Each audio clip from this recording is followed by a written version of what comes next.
Right now it is time to bring in David Tereshchuk. It's time for the Media Beat. David joins us on a Friday morning. And you can also find David with his own website, themediabeat.us. Also, David is a PBS television correspondent reporting on ethics and belief. And we welcome him in this morning. Good morning, David. Well, hello. Good to be with you again as we possibly head into what is decisively now fall, do you think? I definitely think it's decisively fall. I carted in all my plants from the years ago. I never would have thought myself the one that cares about plants, but I carted them all in the other day because I like to keep them in my house, and it makes me feel warmer in the house in the wintertime to have the plants at the back. But anyway, we'll get away. It's weird though. Here in New York City, it's now 65 degrees at this time of the morning, but 2 days ago it was 92 degrees in Central Park. So the media capital of the world is reflecting something about the very uncertain climate that we're going through now. Well, once again, no matter how we try to get away from these damn two people, they keep dragging us back in. And our favorite characters again this week. It's suggesting it's amazing. And then you've got of course Hong Kong brewing on the side still once again as a very big question mark. But you have the two highly erratic leaders of Britain and the United States that the media just can't leave alone. Mm-hmm. Well, it's a very symbiotic relationship, I think. I mean, partly between the two of them, although they don't seem to be speaking much these days. No. They have their respective concerns to keep them occupied. Although, of course, now in the middle of the Ukraine investigation, it's becoming clear that Trump is making a wider habit of asking for help from other countries in digging up dirt on his political opponents.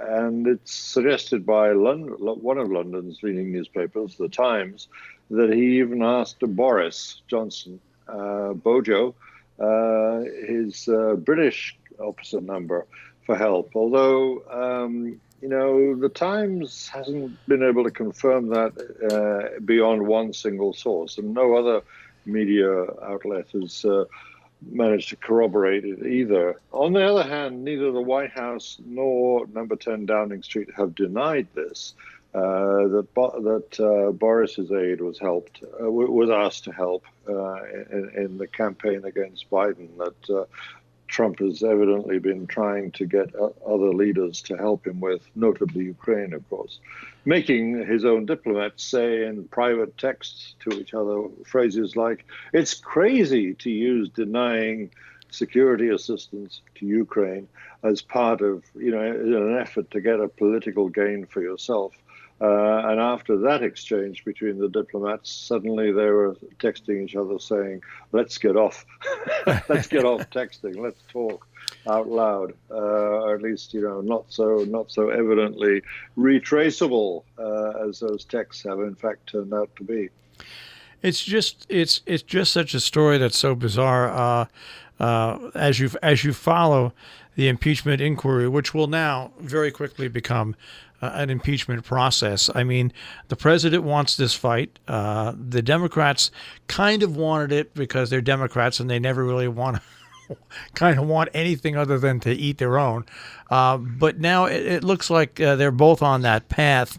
And what amazes me, David, is there's people that write about this in the media that really don't understand impeachment. And I'm very amazed. David Brooks did a piece the other day, and he talked in the New York Times. In the New York Times, and I have long given up on David. I think he's like a prize fighter that is a champion, has been a great champion. But I think, in my opinion, it's time for him to retire. But he talked about impeachment in a way that seems that you can't win impeachment, and there is no winning or losing in impeachment. People have to understand that if the House decides to impeach a president and they vote to impeach him, he's impeached or she's impeached, and it goes to the Senate, and then they decide whether or not it gets implemented or not, whether it's a conviction.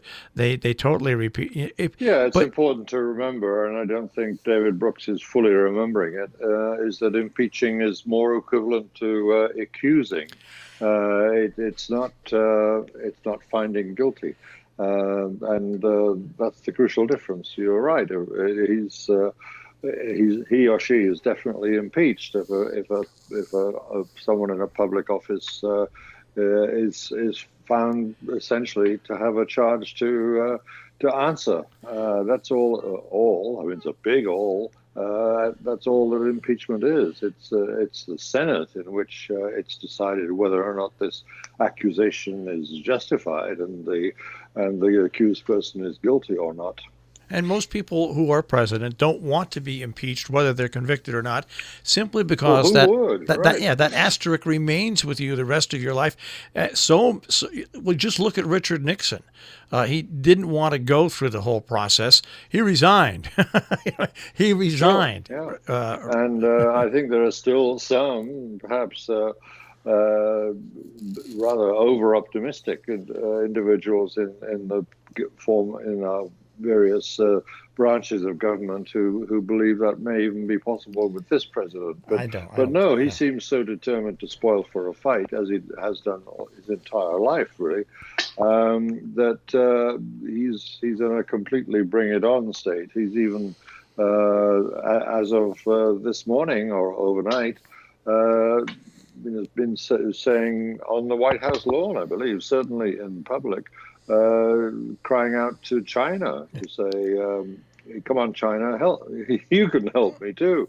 Dig up some dirt on my opponent, Joe Biden. I mean, it's an extraordinary combativeness that, no surprise, of course, but in this situation, it defies normal response to a very serious form of exposure to not just criticism, but in this case, in the end, a legal action, which would indeed, you're right, tarnish his name forever. It's very interesting that before he was president, he could do all he wants, but as president, to ask a foreign country for help against one of your political rivals, boy, it is going to that line.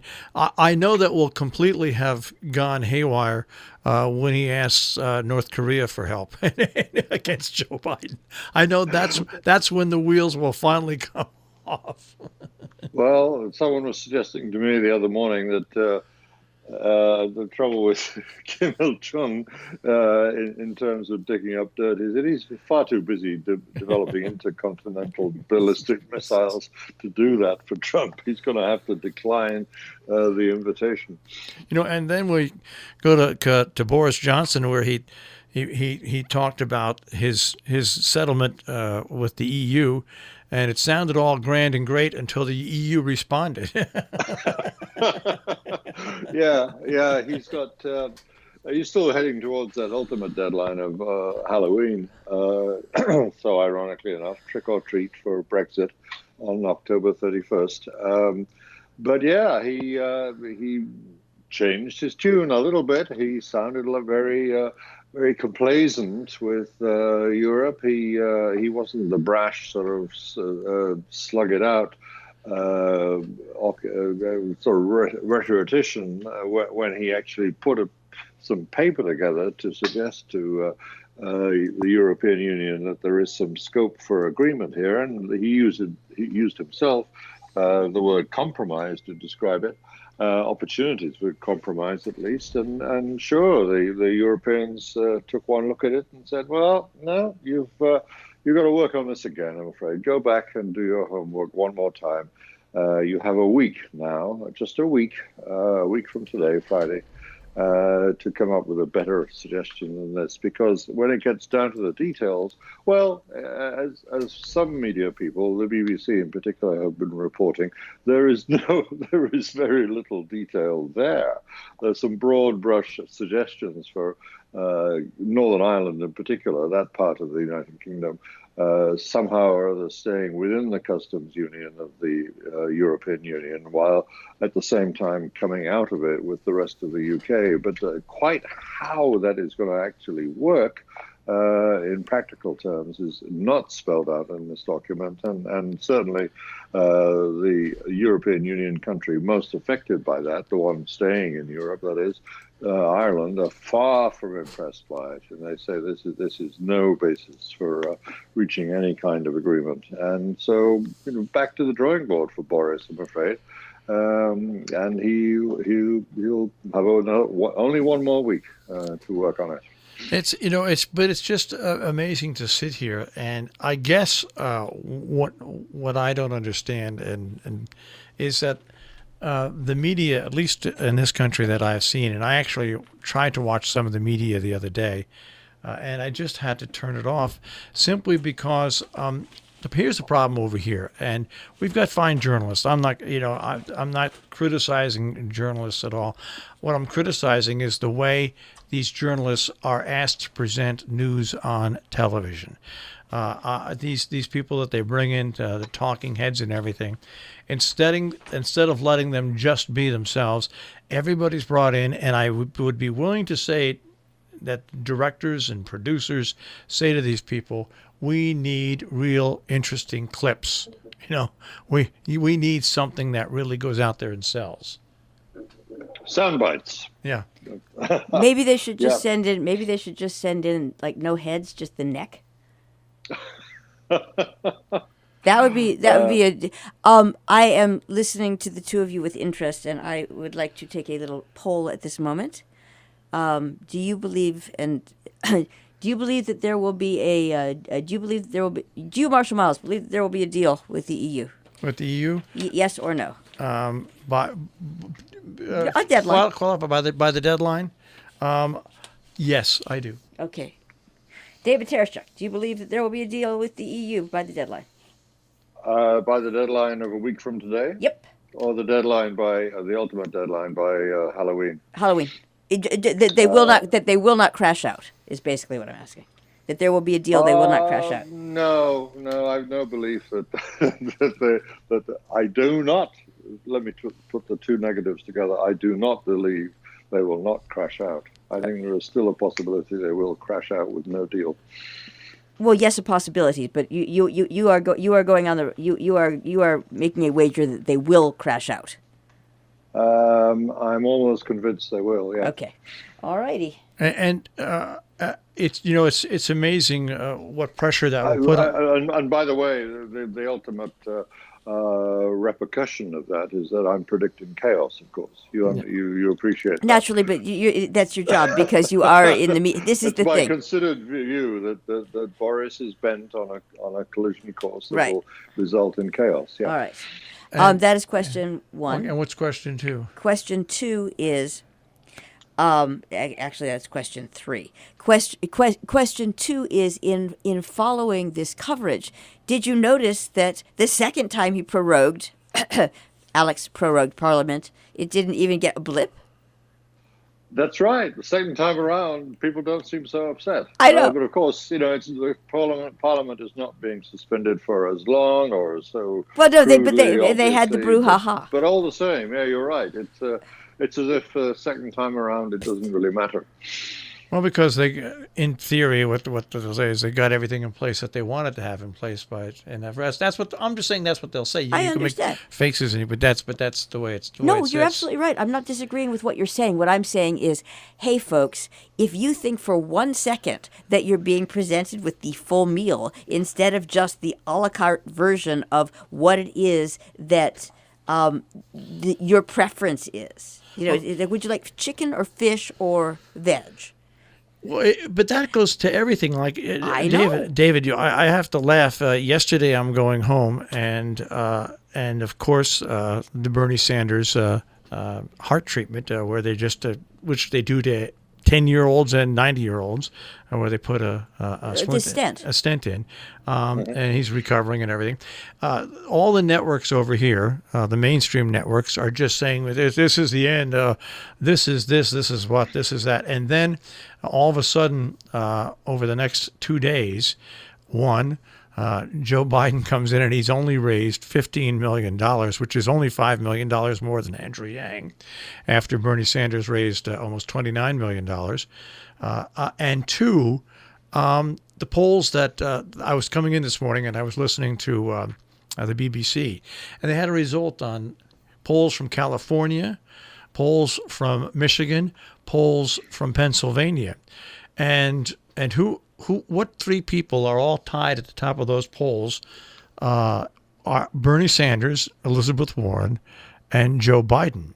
And what the mainstream media is not doing is mainstream American media.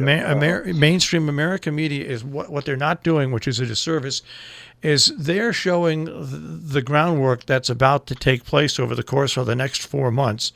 And if people don't think that Bernie Sanders and Elizabeth Warren aren't on the same team, they are on the team to defeat Joe Biden. And when you add their two totals together against anybody else that's in the Democratic race, those two have the majority of the people behind them. It's going to be very interesting to see how the Democrats and the Democratic National Committee and mainstream media view this over the course of the next several months into the wintertime, because everybody in America, anyways, the mainstream media is missing the point of what's going on in the Democratic Party, which is a slow but continual march towards the progressive ideas of Bernie Sanders and Elizabeth Warren. And now it's proven even more to the fact that Yang got $10 million in donations. I just think Democrats have got to wake up on two fronts. They just got to get through this impeachment thing, impeach him, and move on. And then the Democratic National Committee really has to let things unfold and not get involved. And they have to keep, the Democratic National Committee has this strange hold on the major news outlets in this country. Strange. Well, no, it's something strange about it. The mainstream American networks, it's very hard to avoid this conclusion. Have a idée fixe, as the French call it. The playbook is set as far as they're concerned, and that Joe Biden's the man. It's very simple to see, and it's a very simple idea, of course, for them to operate with. The complexities and the subtleties of how the Democratic Party has been changed by the cauterizing experience of the last few years is not something that the mainstream media have really followed through and factored in. Their simple and simple-minded picture is the one that's holding for the moment, and it will only be challenged as time goes on and it becomes increasingly clear, as you say, that this internal battle within the Democratic Party is yet to play out fully.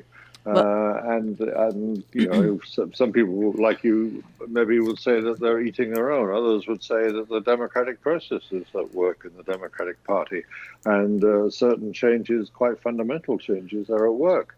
And we're not necessarily going to end up with a candidate that that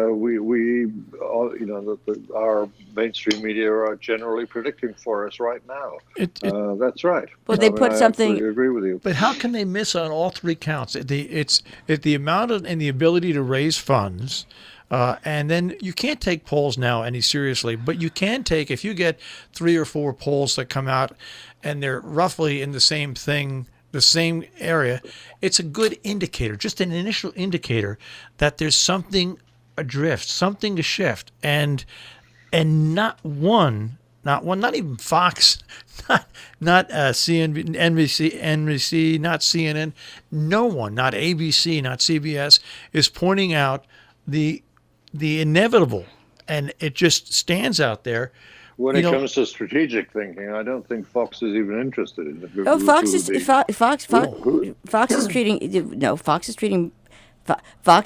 Biden, as the takedown. So, but there was something, knowing full well that there is there are people waiting in the wings. But what was really interesting, first Bernie's numbers came up, forgetting the medical procedure, which was called surgery initially, which I thought was really clumsy. First his numbers come out, the 25 million plus, which just crushes it. And then there's a little trickle. Well, Biden's consolidating his support around Super Tuesday. Well, what's funny about this? Wait till Elizabeth Warren's numbers come out, and they're roughly around the same as Bernie Sanders. And you take Elizabeth Warren, Bernie Sanders, and Andrew Yang, and their numbers are going to dwarf. Well, I would talk to somebody about this yesterday, and he said, I said, why? Because as Marshall knows, and as you know, I get about 18 emails a day saying, just $3, we're falling behind. Anyway, what that person I was speaking to today is, he said, there's so much money out there. This is just an industry. It's just a way. It is like walking around with a magnetic file, because most people don't think about it. Just like, sure, here, take my money, take my money, take my money. But Warren, Yang, and Sanders are not taking super PAC or big corporate money. That's the thing. That's the point. That's the point that the Democratic National Committee has got to look at. No, but the point is that there's so much money out there that they're hoovering up. And conversely, what I don't see is how much money Trump raised in the quarter. Well, sure, he raised 100. Well, see, the Republicans do it smart. They lump, because he's president, Donald Trump, with all the super PACs and with the Republican National Committee. And so it comes into about $125 million. But if you lump Bernie Sanders, and this is where the mainstream media falls off, if you lump Bernie Sanders, Elizabeth Warren, and Andrew Yang into that, guess what, folks? You're probably around $100 million. And when you add in all of the other people, when you put Pete in and so forth, you're up to. But that's why I hate this country's election process, and I wish we were more like England, where we could just scrap it all and declare elections and get it over with.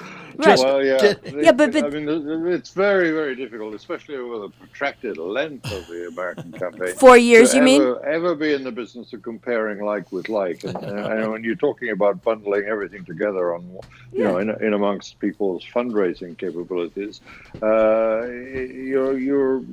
it's very difficult to find what is the like to compare with the like on the other side. There isn't. It's an industry.